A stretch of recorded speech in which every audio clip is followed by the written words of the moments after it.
the new head coach of the Raiders, has big plans, and he's going bold. He is going bold. Now, if you didn't see this, and possibly not, the commentary from Antoniopierce. Antoniopierce was named the full-time Raider coach. Congratulations. So he recently did a podcast interview. He was talking about the 1980s NBA, the Detroit Pistons, who were in the same division as the Chicago Bulls. And he talked about how the Pistons had this thing called the Jordan Rules. It was a book written by a guy named Sam Smith, a Chicago writer, years ago, many years ago, 30 years ago, probably over 30 years. He wrote this book, The Jordan Rules. And he said, Antoniopierce, of the Bulls, he used the analogy of the Jordan Rules to try to slow down Michael Jordan, obviously, and the Bulls. He said as long as he's coaching in Vegas, the Raiders are going to have the Patrick Mahomes rules. This is the way that he phrased it. Say what? Here's the quote from the Raiders coach. He said, you remember when Jordan was going through it with the Pistons? All those guys in the 80s, before he became Air Jordan, the Pistons used to whip his behind anytime he came to the hole. Elbows, feeling him. Love taps were in his head mentally, physically, emotionally, spiritually. Close quote from Antoniopierce. And certainly the implication is that that is what the plan is for the Raiders. So let us discuss the question. Antoniopierce says the Raiders plan to use a version of the Jordan rules, that is inspiration to slow Patrick Mahomes and the Chiefs dynasty. Can you unravel what exactly he's getting at here? So I've got large wooden spoon, voodoo doll, and Rent-A-Wreck. And we will combine all of these things together, and we are going to make some pastrami and potatoes is what we're going to make. That sounds pretty good. Pastrami and potatoes. All right, so the Raiders are planning to bring in the goons. Doesn't that sound like Antoniopierce is getting at that? Like, that's what it sounds like to me. I don't know how else you can interpret that. He's talking about the way the Pistons played Michael Jordan in the NBA, and if you play that style, you are going to be physically trying to beat up Mahomes, which I'm not against. You know who's against it? The NFL's against it. That's who's against it, right? The physicality. Everyone's got their own kryptonite, even Patrick Mahomes. And Antoniopierce referenced the Christmas Day game where Mahomes was not only a quarterback, he was lousy, and the Raiders beat Kansas City, and Mahomes held them to 14 points. Mahomes was just ineffective that day against the Raider defense, and he indicated, Antoniopierce, that is the beginning of the Mahomes rules, the Patrick Mahomes rules. So while we do agree, everyone's got their own kryptonite. We get that. When you take a couple of steps back and you look at the landscape in the NFL and what this implies from Antoniopierce, right now, we're sitting here in mid to late February. So I file this one right now in this moment in time from Antoniopierce, the Mahomes rules. I file this as silky slick marketing. That's where I have this one. Because Antoniopierce is selling a vision. I have a vision.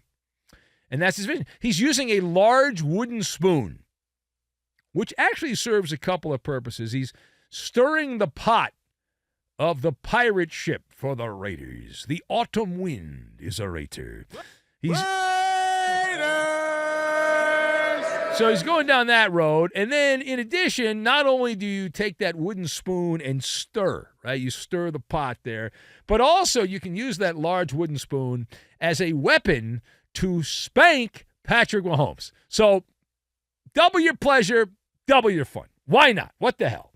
And Antoniopierce just advertising the plan. Now, if you've ever read the book by Sun Tzu, The Art of War, it's less than 100 pages. I think it's like almost exactly 100 pages. And he that book is still used. He goes over the details of competition, and he would recommend Sun Tzu to not promote the fact that you've got the Mahomes rules, because really what you're doing is putting a giant bullseye on the Raiders defense. But I'm here for it, right? Until the NFL, of course, puts the kibosh on all of this, which you and I both know is going to happen. And I remember the Pistons and the Jordan rules against Chicago, and they had Joe Dumars and Dennis Rodman, and those guys, Hall of Fame players, were both primarily used as the first line of defense against Michael Jordan. And then after that, you had the second line, which was John Sally and Bill Laimbeer and Mick Nasty. You had Rick Mahorn, and that was the second wave. But it is interesting to note that the Jordan Rules book came out in late 1991 after the Pistons had gone belly up and the bad boys had been broken up. They traded away Vinnie Johnson, James Edwards, known as Buddha. They got rid of him. And so it was only after that that the book came out chronicling the Jordan Rules, because there were no more Jordan Rules because the Pistons had been broken up. Period. Stop. So Mahomes, it's good for us because now when the Raiders and Chiefs play, it'll be a big storyline. Will Mahomes be able to overcome the Antonio-Pierce Mahomes rules? And that creates a little juice. I'm all for juice. I like the juice. All right, now, page down. Headline from Speculation Land. Former Jets GM Mike Tannenbaum, who is now a talking head. He wears makeup for a living. Mike Tannenbaum. I'm told he's retired. I think that's because no one will hire him. So Mike Tannenbaum went on a recent rant. He is an outside the box. What's in the box? I don't know. I'm outside the box. So he's outside the box. He's got a plan for... What's in the box? No, it's outside the box. What's in the box? No, it's outside the box. So what is the plan for Broncos quarterback Russell Wilson, who has yet to be fired? The Broncos are going to fire him at some point. They're not doing it yet. They're going to get rid of him. He's gone. So Mike Tannenbaum said that Russell Wilson should sign for $1 million to be the backup with the Jets, to back up Aaron Rodgers.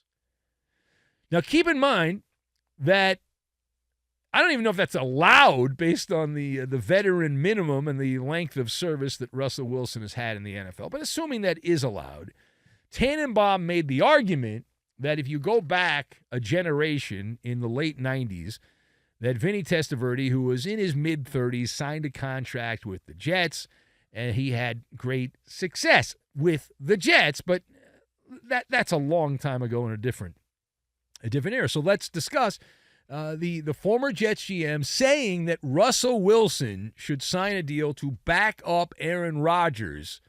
How likely is this to happen? So we're going to open up the MALLER Sportsbook. The odds on Russell Wilson getting let go by the Broncos and then signing for $1 million with the Jets, 0.00 to infinity and beyond. Russell Wilson is not in this world going to caddy for Aaron Rodgers. All right. What is his whole claim to fame? Mr. Unlimited. He's Mr. Unlimited. And that's his MO, right? That's his operation. And so if he signed with the Jets, he would have to go onto Amazon and buy a case of voodoo dolls to mess with Aaron Rodgers. I get some bad ayahuasca. Maybe he'll miss a game and I can start. It's not happening. And Russell Wilson has an ace in the hole. And the ace in the hole is a supply chain shortage of quarterbacks. If you look around and you say the teams that are likely going to add a veteran quarterback this offseason, that list of teams includes the Falcons, the Colts, the Raiders, the Commanders, the Bears, the Steelers, the Vikings, and the Titans. And I'm probably missing somebody as well. But those teams all will be in the market to add a quarterback. Now, maybe they will be temporary Band-Aid quarterbacks and not the full-time starter, but all of those teams, depending on what happens with Kirk Cousins, if he leaves Minnesota, the Steelers, the Bears, they need someone temporarily likely to start because they're going to get rid of Justin Fields. All right, last word. Speaking of the Steelers, Pittsburgh, PA. We go to Pittsburgh, PA. Now, we're hearing a lot of noise that the Steelers are among the teams that is planning to pursue Jimmy Garoppolo. Woohoo! Now, Garoppolo's expected to be fired by the Raiders. If you missed it over the weekend, we were away. Garoppolo is going to have limited options. Why? Well, you see, he's going to be on the open market because he has a 2-game suspension hanging over his head for taking PEDs. Jimmy Garoppolo. You think he did that for football reasons or for those porn starlets that he's dating? I don't know. But either way, he got dinged, and so he's out for the first couple games of next season. Of course, the way Garoppolo operates, he'd miss those games anyway with injury. And so the reporting is that Garoppolo is going to have limited options, and the Steelers may wind up as where Garoppolo ends up, that Garoppolo will end up in Pittsburgh. So let us discuss, is Jimmy Garoppolo a legitimate candidate to join the Steelers? So after a seconds-long MALLER investigation, I'm nodding my head yes. I am nodding my head yes that this makes sense, and here's why. It's on brand for the Yinzers. What are the Yinzers? They got the terrible towel. They got that. They put the fries on top of the sandwich. That's a Yinzer move. And as Breadman, who calls the show occasionally, one of the original Breadman, can testify from his man cave in the greater Pittsburgh area, this is the kind of move the Steelers do. They operate an NFL version of Rent-A-Wreck. They've always done this my entire life. They bring in these guys that are, it's like an automobile junkyard. Players that are beaten and broken, and they got dents, and they're battered, and they got issues and whatnot. The fender's all crumpled up. The door's smashed in. The upholstery looks terrible. It smells like dog urine. Those are the guys they bring in. That's Jimmy Garoppolo. He's got a bunch of dents at this point. Although the ladies still like him, but he's got a bunch of dents. He's got the paint still scraped off. It's rusty. It's a mess. He's 32, but he plays like he's 52. Garoppolo at this particular point, and there's not a lot of upside. He's not a long-term situation in Pittsburgh. Garoppolo it's not a long-term answer, but he's a seasoned veteran. Is he a good locker room guy? I don't even know if you can say that about Garoppolo.